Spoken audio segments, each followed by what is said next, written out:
EMR Shopping Mall grand opening on 10th September in Miapur. So ఇది జరుపుకుంటూ వస్తుంది. ఇప్పుడు అమెరికా ఏం చేస్తుంది అనేది మనకు ముఖ్యమైనటువంటి విషయం. ఈ ఈ ఈ ఫ్యాక్టర్స్ అని వాళ్ళకి తెలుసు. వాళ్ళ దగ్గర కూడా చాలా గ్రేట్ ఎకానమిస్టులు ఉన్నారు. తర్వాత థింక్ ట్యాంక్స్ చాలా ఉన్నాయి. IMF, వరల్డ్ బ్యాంకులు ఇట్లాంటి పవర్ఫుల్ ఏజెన్సీస్ కూడా వాళ్ళ దగ్గరలో వాళ్ళ చేతిలో ఉన్నట్టు లెక్క. సో ఇవన్నీ చూసుకున్నట్టయితే ఎందుకంటే అమెరికా యొక్క కాంట్రిబ్యూషన్ IMF, వరల్డ్ బ్యాంకులో చాలా ఎక్కువ ఉంటుంది కాబట్టి they always be in the side of America అనమాట. ఇన్ని జరిగినా కూడా ఏమైనా ప్రాబ్లం వచ్చినట్టయితే ప్రాబ్లం వాళ్ళే ఫేస్ చేసుకోవాలి, కానీ వీళ్ళందరూ వచ్చి పనిచేయడానికి ఏం పెద్దగా ఆస్కారం ఉండదండి. ఇప్పుడు నిన్ననే ఒక మీటింగ్ పెట్టారు ట్రంప్ గారు టెక్ కంపెనీస్తోనే, all tech companies in America వాళ్ళతో ఒక మీటింగ్ పెట్టారు. ఇప్పుడు దాంట్లో యాపిల్ కంపెనీ కానీ, తర్వాత మన సుందర్ పిచ్చై అది ఆల్ఫాబెట్స్, గూగుల్ ఆల్ఫాబెట్స్, తర్వాత మెటా అని చెప్పి ఫేస్బుక్ అని అంటారు కదా, మార్క్ జుకర్బర్గ్, ఇట్లా రకరకాల కంపెనీస్, కుక్ అని టిమ్ కుక్ అని చెప్పి ఆయన కంపెనీస్ అంటే యాపిల్కు. సో వీళ్ళందరితో కలిపి ఒక మీటింగ్ పెట్టారు, ఆల్ టెక్ CEOస్తోని.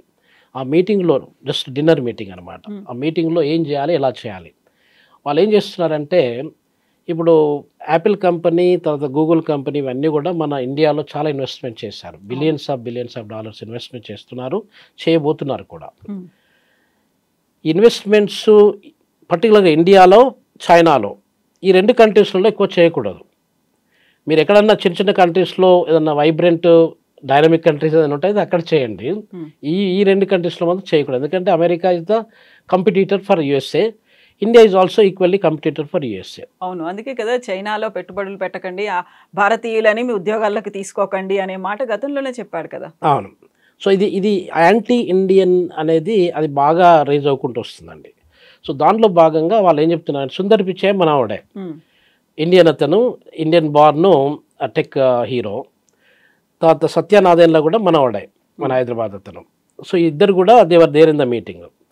ఇప్పుడు వాళ్ళు Americans, almost like Americans, because they are working for American companies. వాళ్ళని ఏం అడుగుతున్నారంటే టిమ్ కుక్ను అడిగాడు, మీరు ఎంత ముందు ఇంకా కొద్ది రోజులలో ఈ ఇయర్లో కానీ ముందు ఎంత ఇన్వెస్ట్ చేయాలనుకుంటున్నారు అని చెప్పి అడిగారండి. అతని ఆన్సర్ ఏంటంటే, సార్ మేము $600 బిలియన్ ఇన్వెస్ట్ చేయడానికి రెడీగా ఉన్నాం. ఏది యాపిల్ కంపెనీ ఒకటే.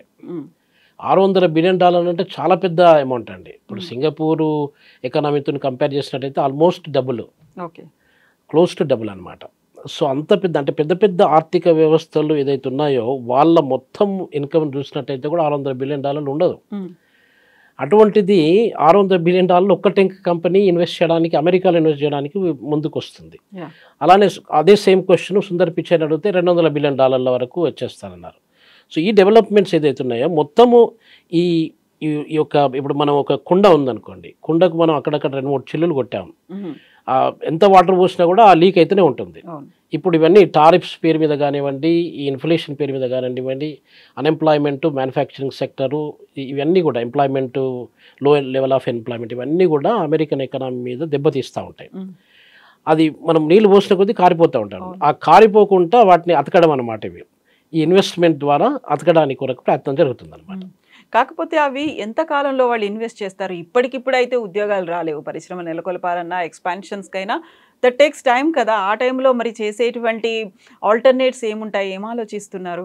ఆల్టర్నేటివ్స్ అనేది కవిత గారు ప్రస్తుతానికి ఇప్పుడున్న పరిస్థితుల్లో ఆల్టర్నేటివ్స్ వాళ్ళకి ఏం దొరకవు. ఇమ్మీడియట్గా ఎప్పుడైనా ఏ ఎకనామీని ఫిక్స్ చేయాలన్నా, అమెరికా అనేది పెద్ద ఎకనామీ కాబట్టి ఆ ఎకనామీని ఫిక్స్ చేయాలంటే పెద్ద మొత్తంలో స్ట్రాటజిక్గా ప్లాన్ చేయాల్సి వస్తుందండి. ఇప్పుడు మనకు ఇన్ఫ్రాస్ట్రక్చర్ ఉందనుకోండి, ఫెడరల్ గవర్నమెంట్ ఎక్స్పెండిచర్ కూడా చాలా విపరీతంగా తగ్గుకుంటూ వస్తుంది. అది చాలా డెట్రిమెంటల్. ఇప్పుడు మిగతాది వాళ్ళకు హెల్త్ ఇన్సూరెన్స్, తర్వాత రియల్ ఎస్టేటు, ఇట్లాంటి బిజినెస్లలో, ఫార్మస్యూటికల్ కంపెనీస్, ఇట్లాంటి బిజినెస్లలో చాలా వరకు అవి మెయిన్ అనమాట. మొత్తం ఎకనామీలో ఎక్కువ శాతము పుష్ చేసేవి అవి అనమాట.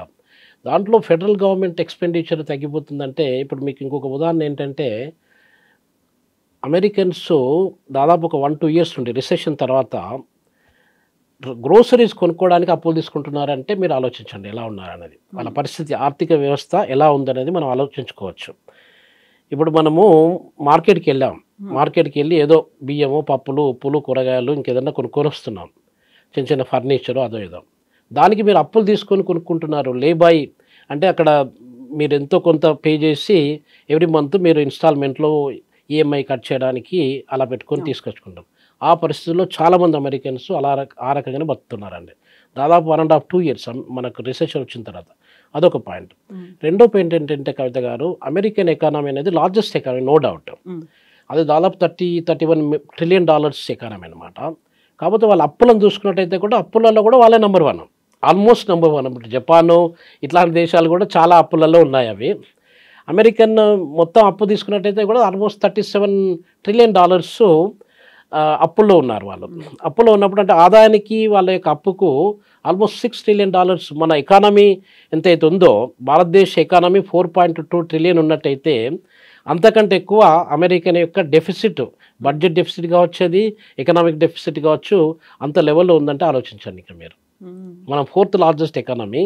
మన భారతదేశాన్ని తర్వాత ఫ్రాన్స్ని కలుపుకుంటే, రెండింటిని కలుపుకుంటే almost the same amount of debt they have అండి. సో ఇలాంటి పరిస్థితుల్లోనేనా మనకి భారతదేశానికి సంబంధించి ప్రధానమంత్రి నరేంద్ర మోడీకి వరుసగా కాల్స్ చేస్తున్నాడు అనేది మనం పెద్ద పట్టించుకోవట్లేదు, ఆల్టర్నేట్ మార్కెట్స్ను కూడా వెతుక్కుంటున్నాము అనేది, దీంతో పాటుగా రష్యాతో చైనాతో సంబంధాలు మెరుగుపరచుకోవడం, ఇవన్నీ ఇంపాక్ట్ అనేది ట్రంప్కు అర్థమవుతున్నాయి. దానికి తగ్గట్టుగా చర్యలు తీసుకోవాలి అనే దాంట్లో మనల్ని దూరం చేసుకున్నటువంటి భావన కూడా మొదలైందంటారా? కవిత గారు, ఏం జరుగుతుందంటే మనకు 20 years పైన ఉండే ట్రంప్ అప్పుడు సీన్లో లేనే లేరు, మోడీ గారు కూడా లేనే లేరు సీన్లో. మన రిలేషన్షిప్ అమెరికాకు మనకు ఒక strong economic relationship, trade relationship బాగా వండుకుంటూ వచ్చింది. ఎందుకంటే అమెరికా నెంబర్ 1 ఎకనామీ, తర్వాత టెక్నాలజీ పరంగా కూడా నెంబర్ 1 ఎకనామీ. సో ఈ రకంగా మనకు వాళ్ళకు సంబంధం అనేది 20 years నుండి బాగా ఉందండి. ఈ మధ్య కాలంలో ట్రంప్ కూడా ప్రీవియస్ గవర్నమెంట్లో, ఆయన ఫస్ట్ టర్మ్ గవర్నమెంట్లో ఉన్నప్పుడు అతను మోడీకి, అతను మన ఇండియన్ గవర్నమెంట్కి మంచి సంబంధాలే మెయింటైన్ చేశారు. ఈ మధ్యన సడన్గా చేంజ్ అయిపోయారు. ఎందుకు చేంజ్ అయ్యారని అనేది మనకు అర్థమైపోతుంది సీన్ ఏంటనేది. రష్యా దగ్గర మనం ఆయిల్ కొనుక్కోవడం అనేది, యుక్రెయిన్ వార్ ఒకటి అనేది, ఇవన్నీ కూడా ఫ్యాక్టర్స్. పర్సనల్గా అది ఏదైనా కూడా కంట్రీ టు కంట్రీ చూసుకోవాలి, కానీ మనం పర్సనల్గా ఒకరిని లైక్ చేయలేదు అని అంటే ఆ లైక్ను అనేది ఈ రకంగా తీసుకొచ్చి ఒకరి ముఖం మీద కానీ ఒకరి మీద కానీ రుద్దడానికి ప్రయత్నం చేయకూడదు. అందులోనూ దేశ ప్రయోజనాలు, దేశ ఆర్థిక వ్యవస్థ చూసుకోవాల్సి వస్తుంది. అయితే ఇప్పుడు ఏం జరుగుతుంది కవిత గారు, మనకు ముఖ్యంగా ఇట్లాంటివన్నీ ఈ చర్యలు చేయడం వల్ల ఇప్పుడు చైనా మనకు దగ్గర అవుతుంది. అంటే ఇలాంటి మెజర్స్ వల్ల ఏమవుతుంది, వాళ్ళు ఏదో చేయాలనుకుంటారు, ఏదో సాధించాలనుకుంటారు. వాళ్ళ పాయింట్ ఏంటి, ఇక్కడ ఉక్రెయిన్ యుద్ధం ఆపాలండి. ఇప్పుడు ఏమవుతుంది, చైనా మనం దగ్గర అవుతున్నాం. చైనా దగ్గర కావడం వల్ల మొన్న ఇంకొక రీసెంట్ డెవలప్మెంట్ ఏంటంటే, ఒక రైల్వే ప్రాజెక్ట్ పాకిస్తాన్లో, అది పెద్ద ప్రాజెక్ట్, రైల్వే ప్రాజెక్టు అది జరుగుతుంది. దానికి పెద్ద మొత్తంలో ఇన్వెస్ట్మెంట్ అవసరము. దాదాపు 3 times చైనీస్ టీము, అంటే వాళ్ళ ఎక్స్టర్నల్ మినిస్టరు, వాళ్ళ టీం మెంబర్స్ అందరూ వెళ్ళి సర్వే చేశారు. దాన్ని సర్వే చేసి చైనా గవర్నమెంట్ దానికి పెద్ద మొత్తంలో ఇన్వెస్ట్ చేయాల్సినటువంటి ప్రాజెక్ట్ అనమాట. అది మీకు బెల్ట్ రోడ్ ఇనిషియేటివ్ అని, BRI అని చెప్పి అంటారు దాన్ని. బెల్ట్ రోడ్ ఇనిషియేటివ్లో భాగంగా చైనా అనేది అగ్రెసివ్గా ఇట్లాంటి పాకిస్తాన్ కానీ, నేపాల్ కానీ, శ్రీలంక కానీ ఇట్లాంటి దేశాల మీద కొంత ఫార్మర్ యుఎస్ఎస్ఆర్ కాలనీస్లో వాళ్ళు ఇన్వెస్ట్మెంట్ చేసుకుంటూ వస్తున్నారు. చైనా వాళ్ళకి అష్యూరెన్స్ కూడా ఇచ్చింది అసలు యాక్చువల్గా పాకిస్తాన్కి, మేము చేస్తామని చెప్పి. ఇప్పుడు కొంచెం they are taking a back step అనమాట. ఆ బ్యాక్ స్టెప్ అనేది మనకి ఇండియాకు ఒక మంచి బూస్టింగ్ అని అనుకోవడానికి మనం ఆలోచన చేసుకోవచ్చు ఆ రకంగా. కానీ ఇంకొక రియలిస్టిక్ ఆలోచించినట్టయితే కవిత గారు, that is not a real boost for us. ఎందుకంటే వాళ్ళకి సెట్ బ్యాక్ అవుతుంది, అంతే. వాళ్ళకి సెట్ బ్యాక్ అవుతుంది తప్ప మనకు దానికి వల్ల లాభం జరగదు. అది ఎకనామిక్ రీజన్, పొలిటికల్ రీజన్ కంటే ఎక్కువగా ఎకనామిక్ రీజన్ అనమాట. ఇప్పుడు వాళ్ళు Chinese are purely business people, more than Indians. Chinese are business people.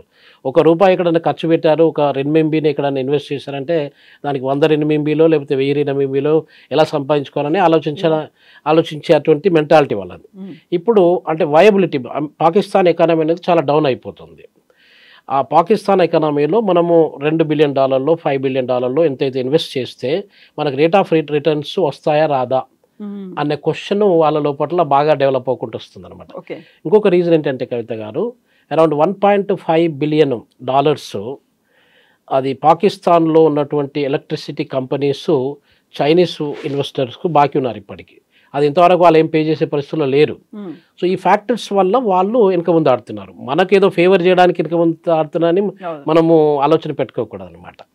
So ఇప్పుడు ఇలాంటి పరిస్థితులు ఉన్నాయి, అమెరికాలో ఆర్థిక మాంద్యం అంచున ఉంది అనుకున్నప్పుడు సడన్గా మనం తీసుకున్నటువంటి ఒక డెసిషన్ ఉంది చూడండి. ఇక్కడ జిఎస్టీ స్లాబ్లని మనం తగ్గించుకున్నాం.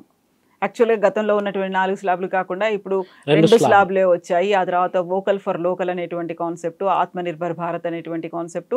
ఇప్పుడు అమెరికా కాకపోతే కాకపోయింది, మిగతా 40 దేశాలకు పంచుకోవచ్చు, లేకపోతే అక్కడికి ఎగుమతులు చేసుకోవచ్చు అనుకున్నప్పుడు మళ్ళీ మన దగ్గర కూడా అలాంటి ఎస్టాబ్లిష్మెంట్ అనేది ఉందా? కంప్లీట్గా మనం ఎక్విప్డ్గా ఉన్నామా?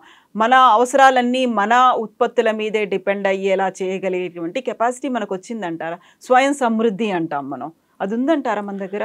అది సెల్ఫ్ రిలయన్స్ అని అంటారండి ఇంగ్లీష్లో. సెల్ఫ్ రిలయన్స్ అనేది కవిత గారు ఈ రోజులలో ఏ కంట్రీకి లేదండి. America is the largest economy, China is the second largest economy, మనం 4th లార్జెస్ట్ ఎకనామీ. చిన్న చిన్న దేశాలు సింగపూర్ లాంటి దేశాలను చూసుకున్నా కూడా ఏ ఎకానమీ కూడా సెల్ఫ్ రిలయంట్ కాదండి. ఏదైనా కూడా ఇంటర్ డిపెండెంట్ అనమాట. మనం ఒక కంట్రీ నుండి ఇంకొక కంట్రీకి ట్రేడ్ లేకపోతే అసలు మాకు ఇంటర్నేషనల్ ట్రేడ్లో రకరకాల థియరీస్ ఉంటాయండి. అబ్సల్యూట్ అడ్వాంటేజ్ థియరీ అని ఆడమ్ స్మిత్ గారు ఫాదర్ ఆఫ్ ఎకనామిక్స్ అంటాము. అతను చాలా సంవత్సరాల కింద 1796 ఆ రేంజ్లో డెవలప్ చేశారు. అబ్సల్యూట్ అడ్వాంటేజ్ ఏ రకంగా ఉంటుంది ఒక కంట్రీ నుండి ఇంకొక కంట్రీ ట్రేడ్ చేసుకున్నట్టయితే. తర్వాత కొన్ని సంవత్సరాల తర్వాత డేవిడ్ రికార్డో అని 1817లో ఆయన ఒక థియరీని చేశాడు, కంపారిటివ్ అడ్వాంటేజ్. ఈ రకంగా కంపేర్ చేసినట్టయితే ఏ రకంగా కంట్రీకి అడ్వాంటేజ్ జరుగుతుందని చెప్పి. తర్వాత ఎక్షర్ ఓయిలిన్ థియరీ అని దాదాపు ఒక 100 సంవత్సరాల కిందట ఎక్షర్ ఓయిలిన్ థియరీ. ఇలా రకరకాల ట్రేడ్ థియరీస్ ఉన్నాయి. మరి ఎలా ట్రేడ్లో బెనిఫిట్ పొందవచ్చు అనేది. సో మీకు సెల్ఫ్ రిలయన్స్ స్వయం సమృద్ధి అన్నారు కదా, స్వయం సమృద్ధి అనేది ఇంపాసిబుల్ అండి ఏ కంట్రీకి అయినా. ఒకవేళ మనం మనం బారికేడ్స్ ఫిక్స్ చేసుకొని వేరే కంట్రీస్తోని మనం ట్రేడ్ రిలేషన్ లేకుండా ఉన్నట్టయితే దాని ట్రేడ్ ఎంబార్గో పెట్టుకొని లేసెస్ ఫేర్ అని చెప్పి అంటారు దాన్ని. అసలు యాక్చువల్గా ఎకనామిక్స్లో లేసెస్ ఫేర్ థియరీ అని కూడా ఒకటి ఉందన్నమాట. అంటే మనం వేరే కంట్రీస్తోని సంబంధం లేదు, మనం ఏం ప్రొడ్యూస్ చేసుకున్నా కూడా మన దగ్గరనే ప్రొడ్యూస్ చేసుకుంటాము. స్వయం ఇండిజినస్ టెక్నాలజీస్, ఎగుమతి ఉండదు, దిగుమతి ఉండదు. సో దాంతో అంటే అలా చేసుకోవచ్చు. కాకపోతే మనకు కంపారిటివ్ అడ్వాంటేజ్ అని జరగదు అనమాట. ఇప్పుడు సపోజ్ మనము డేట్స్ ప్రొడ్యూస్ చేయాలనుకోండి, డేట్స్ మన దగ్గర ప్రొడ్యూస్ చేసిన దానికంటే కాస్ట్ సౌదీ అరేబియాలోను అది మిడిల్ ఈస్ట్లో ప్రొడ్యూస్ చేసినది తక్కువ కాస్ట్ అవుతుంది. పెట్రోల్ కాస్ట్ మన దగ్గర ఉన్న పెట్రోలియం రిజర్వ్స్ కూడా అంత పెద్దగా లేవు, అరౌండ్ 20%. ఇప్పుడు మనం ఇరాన్లో కానీ లేకపోతే రష్యాలో కానీ తీసుకున్నట్టయితే మనకు తక్కువ పడుతుంది. సో ఇలా కాస్ట్ బెనిఫిట్ అనాలిసిస్ చూసుకున్నట్టయితే కవిత గారు ఆ ట్రేడ్ అనేది అది 2 దేశాలకు కావచ్చు లేకపోతే మల్టిపుల్ కంట్రీస్తో ట్రేడ్ చేసినట్టయితే మనకు లాభదాయకంగా ఉంటుంది అనమాట. సో ఇప్పటికిప్పుడు మనం స్లాబ్లను సవరించుకున్నాము. నవరాత్రి మొదలైనటువంటి మొదటి రోజు అంటే సెప్టెంబర్ 22 నుంచి ఆ స్లాబ్లు అనేది వర్తించబోతున్నాయి. అన్ని రేట్లు తగ్గుతున్నాయి. మరీ ప్రీమియం బ్రాండెడ్ ప్రొడక్ట్స్ అయితేనే 40% దాంట్లో ఉన్నాయి. మన జిఎస్టీ అంటున్నారా? జిఎస్టీని చూసుకున్నట్టయితే కవిత గారు సబ్స్టాన్షియల్గా అసలు జిఎస్టీ 28% అనేది చాలా ఎక్కువ అండి. మిగతా కంట్రీస్తో పోల్చుకున్నట్టయితే వ్యాట్ అని చెప్పి అంటారు. అసలు యాక్చువల్గా వాల్యూ యాడెడ్ ట్యాక్స్ అని చెప్పి అంటారు.